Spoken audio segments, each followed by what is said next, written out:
Today we are going to talk about Popplet. Popplet is a visual tool that can be used for brainstorming, diagrams, journals, presentations, writing notes for school projects or class notes. Popplet can be used for various things, sequencing events, cause and effect, timeline. This is a wonderful Popplet that Virginia is for Teachers created with ideas for teachers to use within the classroom. Popplet can be used from kinder all the way to 12th grade through various subject areas.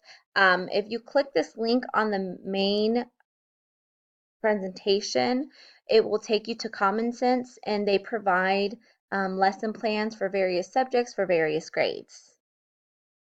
Now here are some examples of some younger grade Popplets, from retelling a story, from talking about continents, to talking about nouns, to science, sorting out what is magnetic and what is not magnetic, to older grades that can get more complicated if they're taking notes in English class, each part of the notes, for them to understand the content.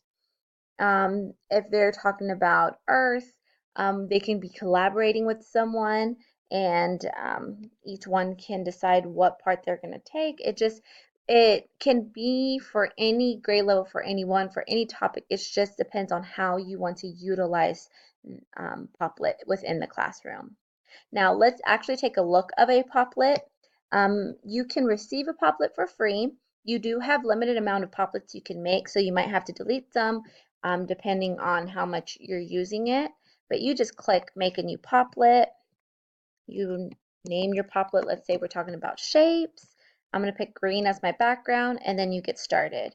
To create a Popplet, you just double click and a Popplet pops up. This is going to be my main Popplet, so I am going to say we're talking about shapes. They need to walk around the room to take pictures of different shapes they find, and they have to show it on the Popplet. So they can do that with their tablet or their laptop to take the pictures, and then they can show it to you on this Popplet. So I'm going to say I'm looking for the shape squares.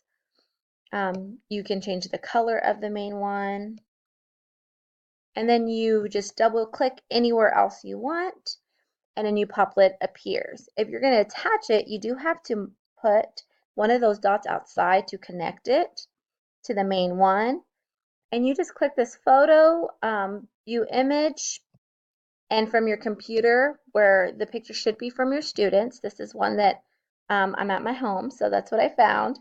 It's a square, and then I can move on to the next one. Click anywhere. Let's say you want them to draw it. They can just click it and draw a square and move on, and then attach it to their main one again. Double click. Let's say this time you want them to write out the meaning of what the square is, or tell them how many sides, to tell you how many sides. So a square has 4 sides, period.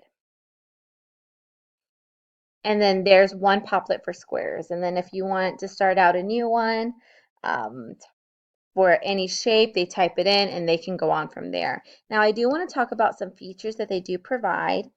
If you want to start a new one or save it, how you want to organize it.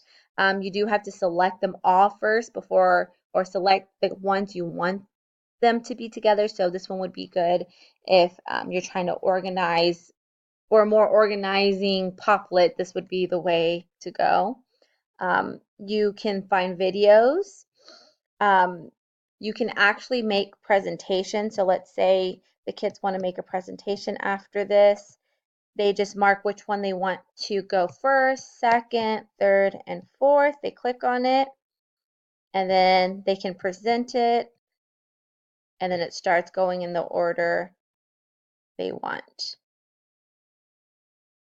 And then they exit. And there goes the presentation. If after they're done, they can export it to a PDF, JPEG for you to have. If you want more in depth with labs, you'll have to look into that. If you want to link it, print it, just all different ways to duplicate it or change the language. Now, if you're going to collaborate, you do have to press the share button and then that's the way you can get someone else to collaborate at the same time. This was just a basic view of what Poplet is. Please go to that Common Sense link for you to find more ideas of how to use it, and actually each individual link with a photo on it. Let me show you where. Here, all have links to where I got the source and their lesson for that particular Poplet. So hope that you can implement this in the classroom as soon as you feel comfortable. Thank you.